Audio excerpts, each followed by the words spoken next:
പ്രിയപ്പെട്ടവരെ, സർവശക്തനായ ദൈവം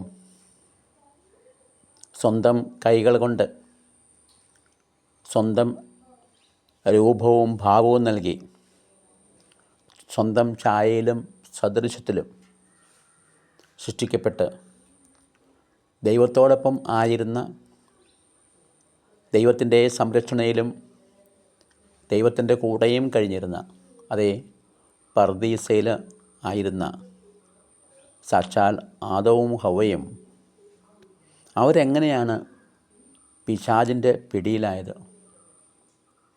അവരെങ്ങനെയാണ് ആദ്യഭാവത്തിന് അടിമയായത്?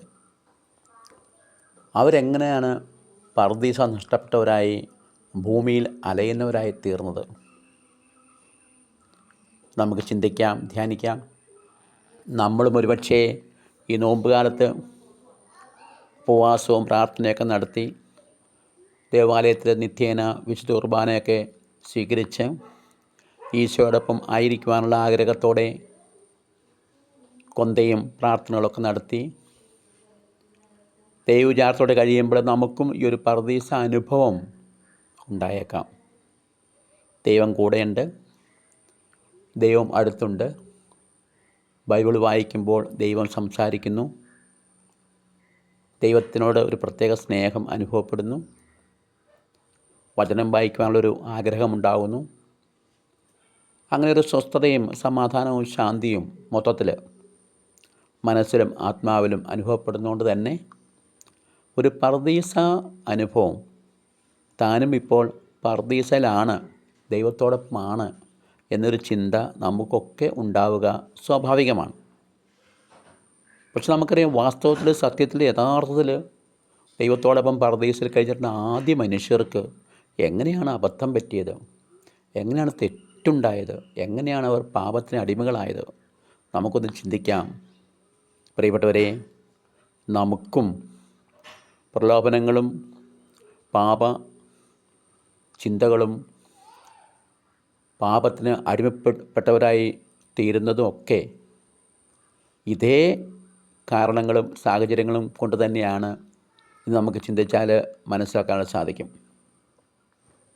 നമുക്കറിയാം, നമ്മളൊക്കെ ചിന്തിക്കുന്നത് പോലെ ഒരു സുപ്രഭാതത്തിൽ അല്ലെങ്കിൽ ഒരു വൈകുന്നേരം പിശാച് പാമ്പിൻ്റെ രൂപത്തിൽ വന്ന് ഈ ഹവ്വയെ പറ്റിച്ചതോ ആദത്തെയും പാപത്തിന് അടിമയാക്കി തീർത്തതോ അല്ല. അത് ഗ്രാജുവലായിട്ടുള്ള ഒരു പ്രോസസ്സായിരുന്നു. സാത്താന് സത്യമായിട്ടും ദൈവത്തിൻ്റെ ഛായയിലും സദൃശിലും സൃഷ്ടിക്കപ്പെട്ട മനുഷ്യനോട് അസൂയ തോന്നുക, വെറുപ്പ് തോന്നുക സ്വാഭാവികമാണ്. മനുഷ്യൻ ദൈവസ്നേഹത്താൽ നിറഞ്ഞ് പൂർണ്ണ മനസ്സോടെയും പൂർണ്ണ ആത്മാവോടെയും പൂർണ്ണ ഹൃദയത്തോടെയും സർവശക്തിയോടെയും ദൈവത്തെ ആരാധിക്കുകയും സ്തുതിക്കുകയും പുകഴ്ത്തുകയും ഒക്കെ ചെയ്യുന്നത് കണ്ടപ്പോൾ തീർച്ചയായിട്ടും പിശാചിന് അസൂയ തോന്നുക സ്വാഭാവികം. സർവപ്രപഞ്ച സൃഷ്ടികളോടുമൊപ്പം ആദവും ഹവ്വായും ദൈവത്തെ ആരാധിക്കുന്നവരായി മാറിയപ്പോൾ പിശാചിന് ഉറക്കം നഷ്ടപ്പെട്ടു. അവന് ഉള്ള ശാന്തിയും കൂടെ പോയി. എങ്ങനെയെങ്കിലും അവരെ വീഴിക്കണം എന്നുള്ള ചിന്ത പിശാചിനുണ്ടായി. മെയിൻ ടാർഗറ്റ് അതായി മാറി. പ്രിയപ്പെട്ടവരെ, അറിഞ്ഞിരിക്കുക, നമ്മളിൽ ആരെങ്കിലും ഈ പർദീസ അനുഭവത്തിൽ എത്തിയാൽ തീർച്ചയായിട്ടും പിശാചിൻ്റെ മെയിൻ ടാർഗറ്റ് നമ്മൾ തന്നെയായിരിക്കും. എങ്ങനെയെങ്കിലും വീഴ്ത്താൻ പിശാച് പരമാവധി ശ്രമിക്കും. അപ്പോൾ പിശാചിനൊരു കാര്യം അറിയാമായിരുന്നു. തൻ്റെ രൂപത്തിൽ, തൻ്റെ യഥാർത്ഥ ഭാവത്തിൽ ആദത്തെയും ഹവ്വായെയും സമീപിച്ച് അവരോട് പാപം ചെയ്യാൻ പറഞ്ഞാൽ അവരൊരിക്കലും ചെയ്യുകയില്ല. പലവട്ടം അവനതിനും ശ്രമിച്ചിട്ടുണ്ടാവാം. പക്ഷേ പാടെ അമ്പെ പരാജയപ്പെട്ടു. കാരണം എല്ലാ കാര്യങ്ങളും ആദവും ഹവ്വായും നിത്യേന ദൈവവുമായിട്ട് പങ്കുവച്ചിട്ടുണ്ടാവാം. അപ്പോൾ തീർച്ചയായിട്ടും പിശാചിൻ്റെ എല്ലാ ടെക്നിക്കുകളും പ്രലോഭനങ്ങളും അവരുടെ മുമ്പിൽ വഴങ്ങാതെയായി. പ്രപഞ്ചത്തിലുള്ള സകല സൃഷ്ടികളോടുമൊപ്പം സ്നേഹത്തിലും ഒരുമയിലുമാണ് ആദവും ഹവ്വായും കഴിഞ്ഞിരുന്നത്. പിശാച് ഒരു കാര്യം വീക്ഷിച്ചു. എല്ലാ മൃഗങ്ങളും വന്യമൃഗങ്ങൾ, എല്ലാ മൃഗങ്ങളും, ഇഴജന്തുക്കളും എല്ലാം ഈ ആദവും ഹവ്വയുമായിട്ട് ഐക്യത്തിലാണ്. അവർ സ്നേഹത്തിലാണ്, ഒരു വിധത്തിൽ പറഞ്ഞാൽ, ദൈവത്തിൻ്റെ സൃഷ്ടികളെന്ന നിലയ്ക്ക്. അപ്പോൾ പിശാചിന് മനസ്സിലായി ഈ സൃഷ്ടിക്കപ്പെട്ട ജീവികളിൽ ആദത്തിനും ഹവ്വയ്ക്കും ഏറ്റവും കൂടുതൽ ഇഷ്ടം പാമ്പിനോടാണ്. കാരണം പാമ്പിൻ്റെ ബോഡി വളരെ ഫ്ലെക്സിബിളാണല്ലോ. മറ്റ് ജീവികളോട് ഇഷ്ടമില്ലാഞ്ഞിട്ടല്ല, പ്രാവുകളോടും മുയലുകളോടും മറ്റ് ആടുകളോടും ഒക്കെ അവർക്ക് ഇഷ്ടമുണ്ടെങ്കിൽ തന്നെയും ഏറ്റവും കൂടുതൽ തങ്ങളെ സഹായിക്കുന്ന ഒരു ജീവി പാമ്പാണെന്ന് പലപ്പോഴും ഹവ്വയ്ക്ക് തോന്നിയിട്ടുണ്ട്. കാരണം അവളുടെ കൂടെ നടക്കും, തോട്ടത്തിൽ കൂടെ ചെല്ലുമ്പോൾ ഏത് മരത്തിൻ്റെ മണ്ടയിലും കയറി പഴം പറിച്ചു കൊടുക്കും. അവന് വളരെ വേഗത്തിൽ ഓടാൻ പറ്റും. കാലുകളില്ലാത്തതുകൊണ്ട് തന്നെ ഭയങ്കര സ്പീഡിൽ പായും, മിന്നൽപ്പിണർ പോലെ. എന്ത് കാര്യവും അവൻ സഹായം ചെയ്ത് കൊടുക്കുന്നതായിട്ടൊക്കെ പിശാചിന് ബോധ്യപ്പെട്ടു. അപ്പോൾ പിശാചിന് മനസ്സിലായി ഹവ്വയുടെ സുഹൃത്ത് വലയത്തിൽ ഒന്നാം സ്ഥാനം പാമ്പിന് എന്ന് തന്നെ പറയാം. പ്രിയപ്പെട്ടവരെ, നമ്മളെയും പിശാച് പാപത്തിൽ വീഴിക്കാനായിട്ട് തിരഞ്ഞെടുക്കുക മിക്കവാറും നമ്മുടെ ഉറ്റ സുഹൃത്തുക്കൾ തന്നെ ആവാം. എൻ്റെ ഒരു ഭാവനയാണ്. അപ്പോൾ അങ്ങനെ ഈ പാമ്പിൻ്റെ രൂപത്തിൽ ഹവ്വയെ സമീപിക്കുവാൻ പിശാച് ആഗ്രഹിക്കുകയാണ്. അപ്പോൾ അവൻ പാമ്പിൻ്റെ രൂപത്തിൽ അവൻ ഹവ്വയുടെ കൂടെ നടക്കും. ഹവ്വയ്ക്ക് തിരിച്ചറിയാൻ പറ്റുന്നില്ല പലപ്പോഴും, കാരണം അവൻ സഹായങ്ങളെ ചെയ്യുന്നുള്ളൂ.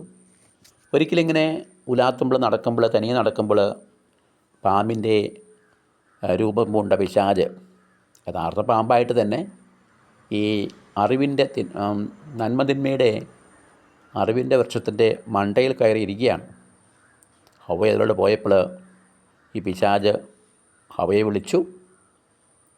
അപ്പോൾ അവൻ പഴം പറിച്ച് തിന്നുവാണ്, നല്ല മനോഹരമായ പഴം. ഇത് കണ്ടപ്പോൾ ഹവ്വ ചോദിച്ചു, എനിക്കൊരു പഴം പറിച്ച് തരാമോ? കാരണം മിക്കവാറുള്ള പഴങ്ങളൊക്കെ സർപ്പം പറിച്ച് കൊടുക്കാറുണ്ട്. ഒരു പഴം പറിച്ച് തരാമോ എന്ന് ചോദിക്കുകയാണ് നേരെ. കാരണം അവൾക്ക് വേറെ ചിന്തയൊന്നുമില്ലല്ലോ. അപ്പോൾ പിശാച് പറയുകയാണ്, no no no no no, പറ്റില്ല പറ്റില്ല, നീയൊന്നും തിന്നണ്ട, ദൈവം നിന്നെ വിലക്കിയേക്കുമല്ലേ, അല്ല വിലക്കിയേക്കുമല്ലേ, നീ ഒന്ന് ഓർത്ത് നോക്കിയേ, തിന്നരുതെന്നല്ലേ ദൈവം പറഞ്ഞേക്കണത്. അപ്പോൾ അവൾ കുറച്ച് ശരിയാണല്ലോ, തിന്നരുതാ പറഞ്ഞേക്കണേ. അപ്പോൾ അങ്ങനെ പറിച്ചു കൊടുത്തില്ല. ഞാൻ പറഞ്ഞു, no no no no no, ഒരിക്കലും ഞാൻ നിന്നെക്കൊണ്ട് പാപം ചെയ്യിപ്പിക്കില്ല. അപ്പോൾ ഈ ഹവ്വയ്ക്ക് തോന്നി, ഈ സുഹൃത്ത് കൊള്ളാമല്ലോ, അവൻ നല്ലവനാണല്ലോ, അവൻ എൻ്റെ നന്മയാണല്ലോ ആഗ്രഹിക്കുന്നത്. സുഹൃത്തുക്കളെ, നമ്മളുടെ സുഹൃത്തുക്കളും പലപ്പോഴും നമ്മളെ സഹായിക്കാനെന്ന ഭാവനയായിരിക്കാം നമ്മളോട് ഓരോ കാര്യങ്ങൾ പറയുകയും ഒക്കെ ചെയ്യുക. പക്ഷേ നമുക്കത് പലപ്പോഴും തിരിച്ചറിയാൻ പറ്റാറില്ല. നമുക്കറിയാം, കർത്താവ് ഈശോ മിശിഹാ തൻ്റെ കുരിശുമരണത്തെക്കുറിച്ച് ശിഷ്യന്മാരോട് പറഞ്ഞപ്പോൾ എല്ലാവരും മൂകരായി. പക്ഷേ പത്രോസ്ലീഹ പറഞ്ഞു, കർത്താവേ, അങ്ങേക്കിങ്ങനെ സംഭവിക്കാതിരിക്കട്ടെ, അയ്യോ ഇങ്ങനെ ഒരിക്കലും സംഭവിക്കണ്ട, ശാസിച്ചു പറഞ്ഞെന്നൊക്കെ പറഞ്ഞു. കർത്താവ് ഇങ്ങനെയുള്ള കാര്യം പറയല്ലേ, ചിന്തിക്കുക പോലും ചെയ്യില്ലേ. നമ്മളാണെങ്കിൽ എന്ത് ചെയ്യും? നമ്മുടെ നന്മയ്ക്ക് വേണ്ടി, നമ്മുടെ ഗുണത്തിന് വേണ്ടി, കഷ്ടപ്പാടും ബുദ്ധിമുട്ടും വേദനയൊക്കെ നമുക്ക് ഉണ്ടാവാതിരിക്കാൻ വേണ്ടി ആഗ്രഹിക്കുന്ന ഒരു സുഹൃത്തിനെ നമ്മൾ കൂടുതൽ ഇഷ്ടപ്പെടുകയല്ലേ ഉള്ളൂ. അപ്പം ഞാനാണ് ആ സാഹചര്യത്തിൽ ചിന്തിച്ചേനെ, അല്ലേ, ഈ ശിഷ്യന്മാരുടെ ഇത്രയും പറഞ്ഞിട്ട് അവർക്ക് ഒരു ഇളക്കോ ഇല്ലല്ലോ, ഒരു കുരുക്കോ ഇല്ലല്ലോ. ഞാൻ കുരിശിൽ തൂങ്ങി മരിക്കുമെന്നൊക്കെ പറഞ്ഞിട്ടും അവർക്കൊരു കുലുക്കോ ഇല്ല, ദുഃഖിച്ചിരിക്കുക. ഈ പത്രോസ്ലീഹ മാത്രമാണല്ലോ തന്നോടൊരു അടുപ്പ സ്നേഹം കൊണ്ട് ഇങ്ങനെ സംഭവിക്കാതിരിക്കട്ടെ എന്ന് പറഞ്ഞത്, പ്രാർത്ഥിക്കാമെന്ന് പറഞ്ഞത്. പ്രിയപ്പെട്ടവരെ, പലപ്പോഴും നമ്മുടെ ഉറ്റ സുഹൃത്തുക്കളും പല ദൈവം തരുന്ന സഹനങ്ങൾ, ദൈവത്തിൻ്റെ കഷ്ടപ്പാടുകൾ, അവയെ മാറ്റിത്തരാമെന്ന് പറഞ്ഞുകൊണ്ട് പ്രാർത്ഥിക്കാമെന്നൊക്കെ പറഞ്ഞ് നമ്മുടെ കൂടെ പലരും കൂടിയേക്കാം. പക്ഷെ നമ്മൾ തിരിച്ചറിയുക, ദൈവം നമ്മുടെ വിശുദ്ധീകരണത്തിന് വേണ്ടി നൽകുന്ന സഹനങ്ങളും കുരിശുകളുമെല്ലാം നമ്മൾ സന്തോഷത്തോടെ സ്വീകരിക്കുകയാണ് വേണ്ടത്. അപ്പോൾ പത്രോസ്ലീഹ ഈശോയെ ശാസിച്ചുകൊണ്ട് പറയുകയാണ്, നോ, അങ്ങനെ സംഭവിക്കാതിരിക്കട്ടെ. കർത്താവ് എന്താണ് പറഞ്ഞതെന്നറിയാമോ? സാക്ഷാൽ ദൈവം തമ്പുരാൻ എന്താ പറഞ്ഞേ? സാത്താനെ, നീ പിന്നിലേക്ക് പോവുക എന്നാണ് പറഞ്ഞത്. കണ്ടോ? കാരണം എന്താണ്? കർത്താവ് തിരിച്ചറിഞ്ഞു അവനിൽ പ്രവർത്തിക്കുന്നത് പിശാചാണ്. തൻ്റെ പ്രിയ ശിഷ്യനായ പത്രോസിൻ്റെ രൂപത്തിലാണ് അവൻ ഈശോയെ സമീപിച്ചിരിക്കുന്നത്. പറഞ്ഞു, പക്ഷേ സാത്താനെ ദൂരെ പോവുക. കാരണം